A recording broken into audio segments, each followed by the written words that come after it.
Bonjour à tous, on commence ce tour de la presse sportive en Écosse avec hier la décision de la Fédération de football du pays.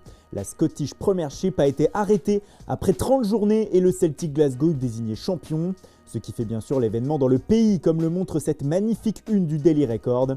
Les Verts et Blancs sont sacrés pour la 9e fois d'affilée, la 51e de leur histoire. En revanche, en bas de classement, le strapontin de la relégation est pour le club d'Édimbourg de Hearts of Midlothian, qui sera donc en D2 la saison prochaine, comme le rapporte le Daily Telegraph. Comme en France, la fédération écossaise a déterminé le classement suivant la moyenne de points par match. Mais ce qui fait la une ce matin en Angleterre, c'est contrairement à l'Écosse, une bonne nouvelle pour la Premier League.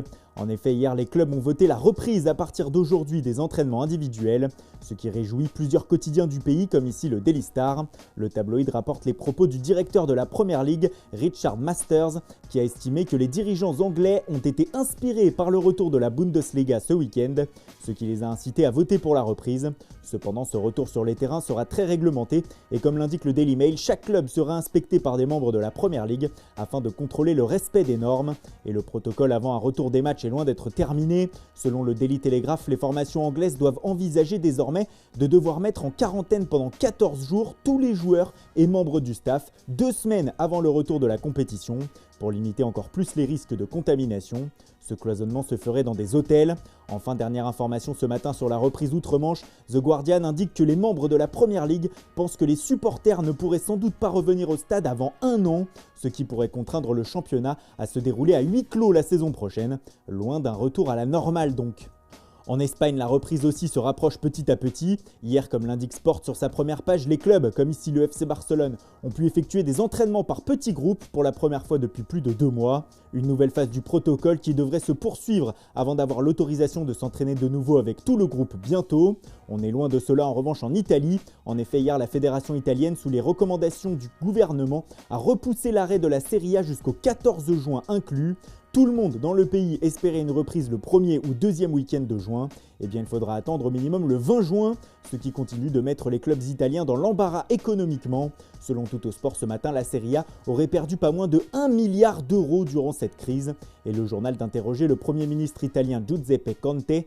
Est-ce toi qui vas payer, lui demande-t-il.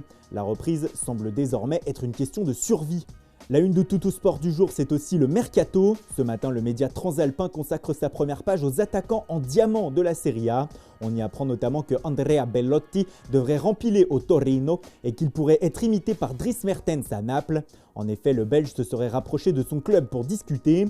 La Juve aurait, elle, une nouvelle cible avec Raúl Jiménez de Wolverhampton, alors que l'Inter est toujours sur Edinson Cavani. D'ailleurs, pour la Gazzetta dello Sport, le club interiste avance sur ce dossier, tout comme celui de Timo Werner. Le fait que Paris négocie le rachat de Mauro Icardi incite l'Inter à se demander si l'intégration de Cavani dans la balance ne serait pas faisable. Ceci dans le but de combler Antonio Conte, qui veut atteindre les sommets la saison prochaine. Sandro Tonali de Brescia, ainsi que Emerson Palmieri de Chelsea et Nelson Semedo du Barça sont toujours dans le viseur. Enfin, pour revenir à la une de Tuttosport, le journal nous apprend qu'en cas de départ de Gianluigi Donnarumma de l'AC Milan, le club lombard aurait déjà trouvé son remplaçant. Il s'agirait du portier du Stade de Reims, Predrag Rajkovic. Le Serbe a été un des meilleurs gardiens de Ligue 1 cette saison. On poursuit sur l'actualité du Mercato avec le FC Barcelone. Ce matin, le journal catalan Les Sportiu nous apprend que les Blaugrana sont dans l'obligation de vendre et de récupérer de l'argent s'ils veulent finaliser les opérations Miralem Pjanic et Lautaro Martinez. Pour cela, le Barça doit vite récupérer 70 millions d'euros de vente de joueurs. Le départ de Nelson Semedo à la Juve dans le cadre de l'échange avec Pjanic et De Sciglio serait une première étape. Le départ d'Arthur Melo ferait aussi du bien au porte-monnaie barcelonais selon le média. Quoi qu'il en soit, comme l'indique Sport, l'opération Pjanic sera la clé pour l'opération Lautaro Martinez. En effet, les 25 millions d'euros que devrait toucher le Barça dans l'affaire seront immédiatement réinvestis sur l'attaquant argentin. En tout cas une partie, car on rappelle que l'Inter en demande 111 millions d'euros.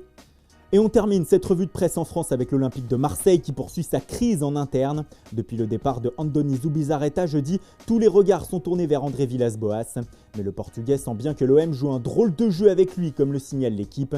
En effet, une prolongation de contrat aurait été soumise à AVB afin qu'il prolonge jusqu'en juin 2022.